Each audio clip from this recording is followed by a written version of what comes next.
My own father was a man who walked away. He left. He left home when I was just a baby. Left my mother, who's sitting right here, 107 years old. Is that? No, you're not 107. 82 years old, though, and with 3 little boys. And all I had ever heard when he walked out about this person that my older brothers told me about, and that when my mother got her family back together again when I was 9 years old, and did all that she could to make a family again, with all the hardships. This is a man who never made a phone call, who never sent a penny, who spent some time in prison, who was an alcoholic, who died of cirrhosis of the liver at the age of 49 and was buried in a pauper's grave in Biloxi, Mississippi. And it wasn't until I went to his grave and was able to stand there, and I used to dream about this man and have this enormous hatred for this person whom I had never seen, just based upon what he had done to my own mother and to my brothers and so on, and all of the stories that I had heard and all the research that I had done. And I ended up at his grave 10 years after he had died, when I finally found out that he was dead. It was on the 27th of August. It was 1974. And what I did transformed my life. What I did is, I believe I was sent there by God, or whatever you want to call that divine spirit, that divine presence. And my life at that time wasn't working. I was overweight, my relationships weren't working, my writing wasn't working. There were a lot of things that weren't going well for me in my life at that time.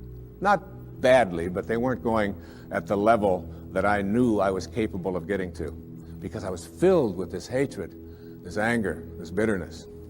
And so what I did is I stood there on his grave, on this little marker in the ground, and I said, "From now on, I send you love. I forgive you." Mark Twain said that forgiveness is the fragrance that the violet sheds on the heel that has crushed it. And once I let go of that anger and that hatred and all of my attachment to the bonding that I had done with these wounds, and let go of that and cleared that out of my life, my writing began to take place at a much higher level. In fact, I wrote Erroneous Zones in very, very short time after that. I began to get myself back in shape. I began to eat better. I began exercising, got my weight down. And the people that were supposed to come into my life, like my beautiful wife, who sits here with me this evening, and all of our children, some of whom are here this evening, all of it was allowed to flow when I released that energy of negativity and blame and hatred. They say that you never die from a snake bite. It isn't the bite. And you can't be unbitten. It's in the wake. What kills you is the venom that continues to pour through you long after the bite has taken place. And that's something we have control over and we can change. And I'd like to suggest that what happens is that many of us bond ourselves to these wounds of our past. If I were to cut my hand, just cut it, and watch it, my nature says, close up the wound. And I just have to watch it. And there's no doctor out there, there's no medicine out there that's going to heal that wound. There's a healing stream that I am connected to that will allow that wound to heal. So my nature says, close up the wounds. Don't bond to them, don't hang on to them, close them up. But supposing I say to myself, oh, no, you don't. There's no way I'm going to let you close up. You see, if I can keep you open, and I can go to you and say, look at this. You say, what happened? Well, look at this cut I've got. Oh, you poor thing. Look at that. It seems to be getting worse. It's getting infected. Isn't that terrible? And if you practice this kind of a mentality, when your nature says close up the wound, but you keep it open, before long you lose your hand. And after that, you'll lose your arm. And the whole organism will be destroyed if you don't let your nature take over. And your nature also says, close up the wounds of your past. Close them up. And oftentimes we ignore our nature. I had a great teacher that came into my life through his writing. His name was Nisargadatta Maharaj. Lived in India up until the mid-1980s. And he wrote something called I Am That, which was very powerful and influential in my life. And one of the things that he talked about when he was asked the question, what's the difference between, say, a saint or a highly functioning human being, a spiritual master, a spiritual teacher, and the rest of us? Is that they have unconditional love in them and you don't, or we don't? And he said, no. He said, saints have unconditional love in them, and so do you. He said the difference between ordinary human awareness and higher awareness people is that they have nothing else inside of them. That's all they have. And it's almost like we have to learn how to get that in ourselves, to be able to, well, I always like to use a metaphor of an orange. I love the orange. Perhaps living in Florida is why, but an orange is a simple metaphor. You take this orange and you squeeze it as hard as you can squeeze it, and you ask yourself, what will come out? And what comes out when you squeeze an orange? Orange juice. Never, no matter how many times you squeeze it, will apple juice come out. There's no mistakes. You'll never get grapefruit juice out of this thing, ever. The only thing you'll ever get out of it is orange juice. And the next question is why? Why, when you squeeze an orange, as hard as you can squeeze it, does orange juice come out? And I asked that question up in Toronto one time, and this little girl sitting right in the front row. She said, that's dumb. She said, that's what's inside. It has to come out. I said, well, that's the answer. You are really smart. And she smiled, and she thought that was great. But that's the truth. The reason that orange juice comes out when you squeeze it is because that's what's inside. Now you extend the metaphor, and someone squeezes you. That is, someone says something about you that you don't like. Someone behaves towards you in a way that you find offensive. Somebody does something or says something to you that you feel hurt by. And out of you comes anger, hatred, bitterness, tension, fear, anxiety, stress. And immediately you say, the reason that comes out of me is because of how he said it, or the way that she said that, or because they did that. But the truth is, the reality is, that what comes out is what's inside. And if you don't like what's inside, you can change it. Now, if you ask me, how does orange juice get inside of an orange? I would say, I don't know. I can't figure it out. That's a mystery to me. I just enjoy the oranges of my life and give God the credit for that. A lot of people think that other things make them the way they are. They will blame their past, they'll blame their parents, they'll blame the economy, they'll blame the Ayatollah, they'll blame somebody for things that are going wrong in their life. And one of the favorite things that we have to blame for why I'm upset at a particular moment is something called traffic. Traffic made me upset. And I've always reminded myself when I'm in a jam or when I'm on the freeway and I'm trying to get someplace, that traffic doesn't care. That you have within you the opportunity in this moment to really work on these things that are perhaps debilitating or creating anxiety or stress in your life. That these are tests, these are opportunities for you. Traffic doesn't care. Your anger is your choice, and you can always choose to be happy, angry, depressed, miserable, upset, or you can choose to be fulfilled and do something positive in this moment. It's always up to you. I'd like to give you what I think of as the great spiritual teachings of many various persuasions. There's a story that summarizes it. It's the story of what I call the four philanthropists in a village. The conquerors had come through, and they had taken all of the men, or many of the men, who were warriors at the time, and they had placed them into this prisoner of war camp right in the village. And many of the villagers knew that their compatriots were imprisoned. And the first philanthropist was a person who had great wealth. And he went to the people who had the prison and were in charge of it, and he said to them, I understand the men are not able to have fresh water and cold water. I would like to donate all of my earnings and everything that I have to purifying the water for them and making sure that all of them will not be sick. And he was granted that. And he felt like he had fulfilled his destiny, that he had done what he was here for. The second philanthropist discovered that the men were sleeping on rocks.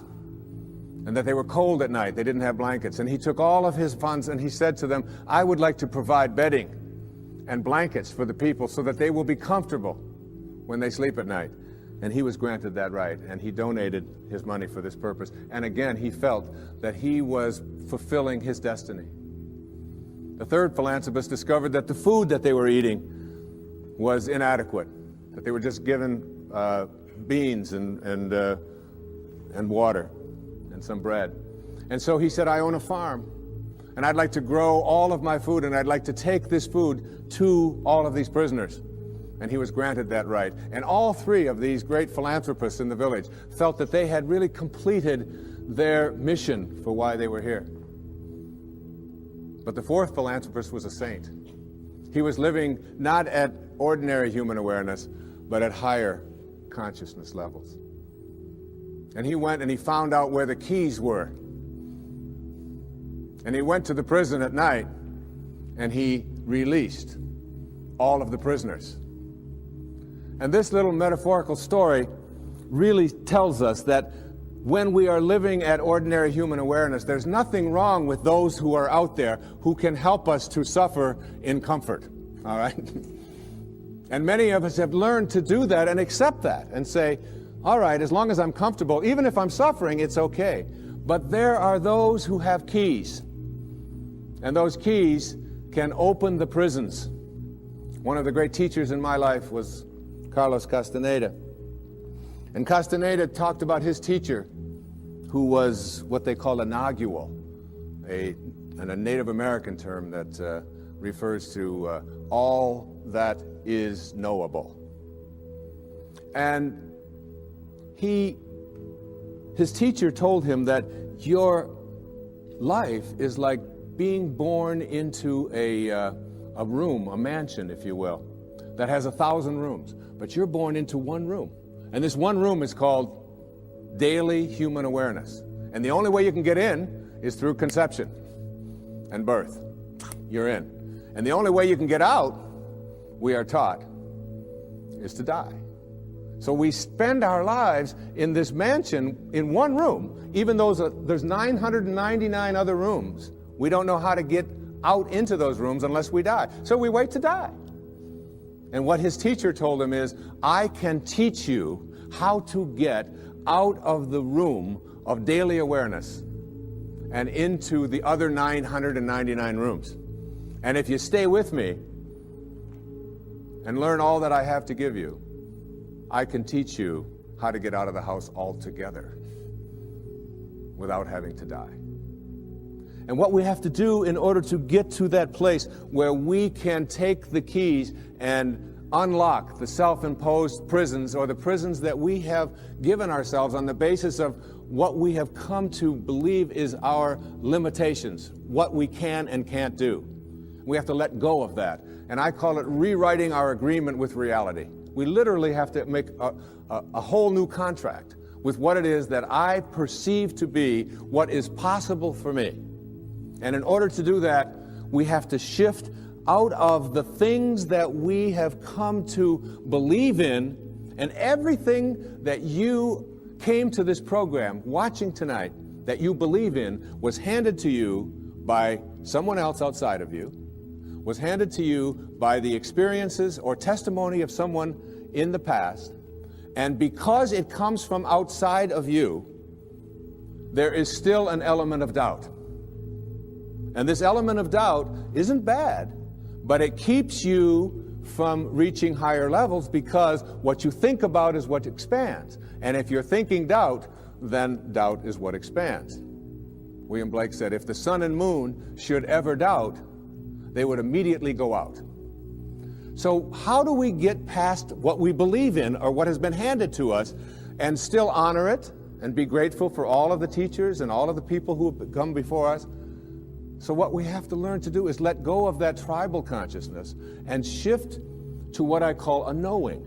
Now, there's a big difference between what you believe and what you know. Everything that you know is something that you have made conscious contact with. Conscious contact. So there's nobody out there watching. There's nobody in this world who knows how to swim, who learned it by somebody else telling them that you can swim, or by watching Mark Spitz go through the water, or by observing other people doing it. You may remove some of the doubt, but you will never know how to swim until you get in the water and blub around a few times and then do it. And then you'll have a knowing, and that knowing is something that you'll never lose, just like riding a bicycle or dancing the Macarena or making a lemon meringue pie or anything that you know how to do. It's because you've made conscious contact. And I'd like to suggest that there's a big difference between knowing about a divine presence, knowing about a sacred awareness, knowing about God, and knowing God. There's a big difference. Just like there's a big difference between knowing about the possibility of being able to heal myself of something that is bothering me, perhaps a disease process. I perhaps may believe that it's possible because I've read other people and I've heard others say it. And I've read the testimony and I've listened to the tapes and I've gone to the seminars. But until you have made conscious contact with it, you'll never know it. And I'd like to suggest there's a wonderful poem. I'd like to share this poem with you. It's written by a wonderful woman. Her name is Valerie Cox. And she lives up in Seattle, and she's written quite a bit of poetry. This particular poem really speaks to me to the difference between what you know and what you believe in. Immerse yourself in these words. A woman was waiting at an airport one night with several long hours before her flight.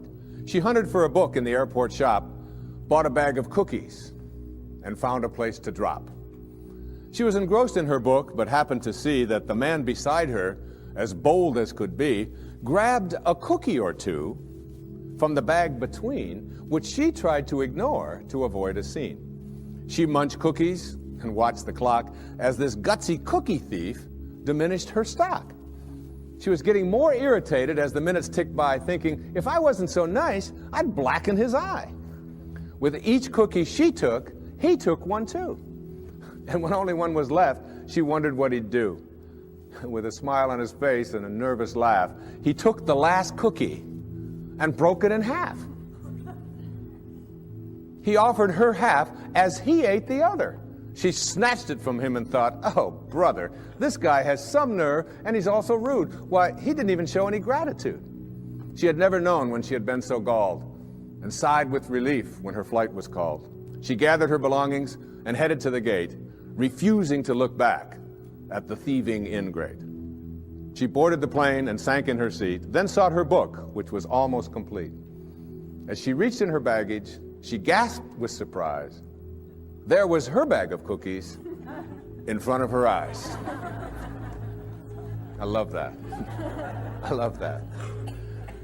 If mine are here, she moaned with despair, then the others were his, and he tried to share. Too late to apologize, she realized with grief that she was the rude one, the ingrate, the thief, the cookie thief. And all of us in some ways are cookie thieves.